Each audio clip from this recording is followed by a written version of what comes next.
Hello, welcome to Consciously Healthy. I'm Claire. I'm Laura. And today we're going to be talking to you about coffee, friend or foe. Dun, dun, dun.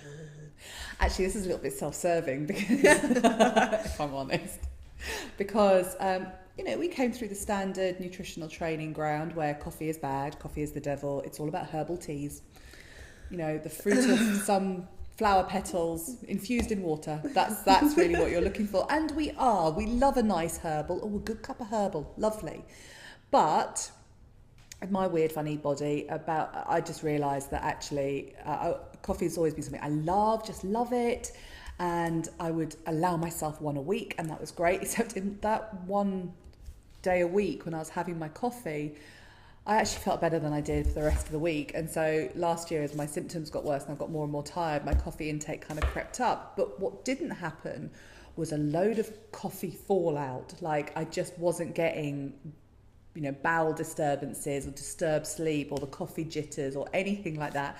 And so actually I just started going, well, then this is ridiculous. What am I doing? And I had coffee tested for me as food sensitivity, and actually my body was processing it. So, okay. I still had the guilt around coffee. Like, I'm sure it's not that good for me. It's bad. It's sin. I mustn't have it. I don't think about that way of food. I'm just being dramatic. But actually, what's been really interesting is we follow some really scientific researchers online. And coffee in the last year and a half has had a massive resurgence in terms of it's been unfairly demonized, a little bit like fat. And it started with something called the bulletproof coffees last year, which now have been scientifically disproved, but people were adding fat to coffee. But there have now been a stack of studies, and I'm actually citing an article in The Guardian where they were talking about a stack of studies that have actually shown, I'm going to be reading this, I'm not ignoring you if you're watching, they have actually shown that in some studies, a reduction in things like pancreatic cancer, liver cancer, breast cancer, Alzheimer's disease and Parkinson's because of coffee drinking. Now, the reason for that is there are over 1,000 good chemicals in coffee, some of which are completely unique to coffee. So the caffeine, it's not about the caffeine. They did the same trials with green tea and black tea. It didn't work. It's specifically some of the chemicals that are in coffee. And actually what we have is a large dose of antioxidants that are completely unique to coffee. So antioxidant and polyphenols that the body can use. Now, the other thing that they started to discover in these trials is that they reckon that 4 cups of coffee a day, which is loads, I can only have one a day, can reduce the risk of stroke, which is fascinating because we'd always been taught it would probably be the other way because of dehydration. Yeah. And actually not. And something I was studying the other week shows that another trial of coffee is that coffee can actually repair the damage caused to the liver by alcohol damage. So if you have any kind of cirrhosis or alcohol damage, or even from recreational drugs or prescriptive medicine drugs, coffee can repair the damage. Because coffee stimulates the liver, and this damage, the liver regenerates, it can repair itself. This is totally making my brain tick. So the question I have for you, do we recommend that everybody drink coffee? No. And why not? Because it's very interesting. I have adrenals that don't work, and so I just don't make enough adrenaline, and so actually the coffee gives me enough kind of cortisol, or takes the place of the cortisol to get me through the day.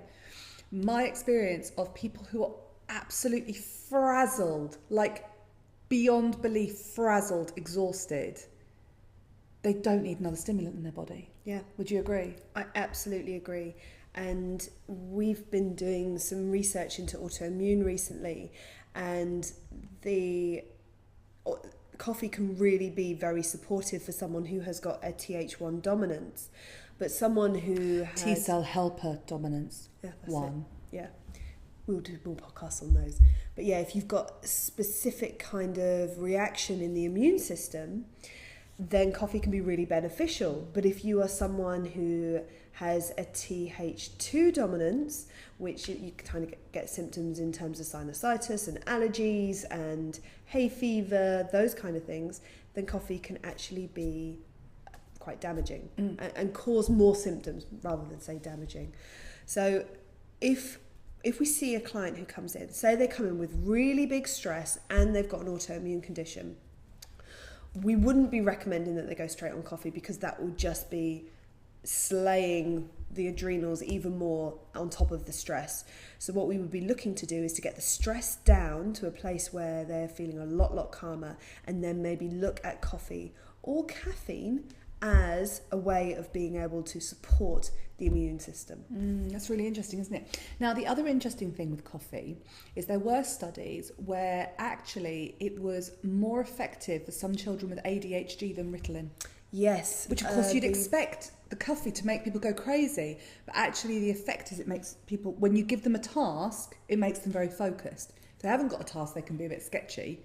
Fascinating. The Paleo Mum, and I think it's Paleo Parents, where they've got their podcast. They did an amazing show about that. So the Paleo Parents, her son had this very condition and went on coffee and really noticed the difference. So if you want to check out more of that, go and check out the Paleo Parents. So I think really what we're saying is that coffee has been demonised. Now, personally, I do have an opinion about coffee in terms of, actually, the studies did say it didn't matter if it was, you know, your bog standard freeze-dried granules. It didn't matter what type of coffee it was.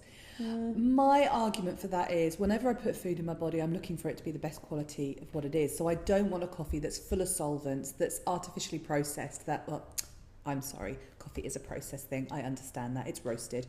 But in terms of, you know, it's had solvents added to it, it's so far away from its natural state. And also I don't want it covered in pesticides and nasty things. So I tend to buy coffees which are either organic or shade grown. My coffee's always freshly ground, so if I'm being lazy, I have it freshly ground and I make sure I use that within a couple of weeks, or I do have a little coffee grinder, so I buy the beans and then do it per cup. If it's a weekend and I'm feeling, you know, love it, I want to do that little ritual. Decaf coffee's got so many solvents in it, and then you're not getting the effect of the caffeine, so I just think that's a little bit counterproductive, personally. But there's lots of these. The important thing is to find these coffees that are really good. And if you just go to even like your local farmers market, there are people there that tend to do small batch roastings and they can tell you lots about their coffee. So it's really interesting subject, isn't it? I just think it's one of those things that we had gone along with in the health industry that now we're finding has got some therapeutic applications. Yeah. So in terms of people, if they have got high levels of adrenal stress, I would definitely be saying do the work on your adrenals first, get that under control, and then you can introduce coffee into your diet. Yeah. And also making sure you hydrate, because you do need to drink more water if you're drinking coffee because of the diuretic properties of coffee. Yeah. Got it? I think that's it. Yeah. Amazing. Interesting. Amazing. Yeah. Yeah, that's what I love about nutritional science, is we're always learning more. It's always changing. It can be really frustrating for some practitioners who, that, you know, because the body keeps changing, we are changing, new research is coming through, but I find it really exciting. Yeah, me too. Let the journey continue. Yeah. Great, we'll see you next time. Bye.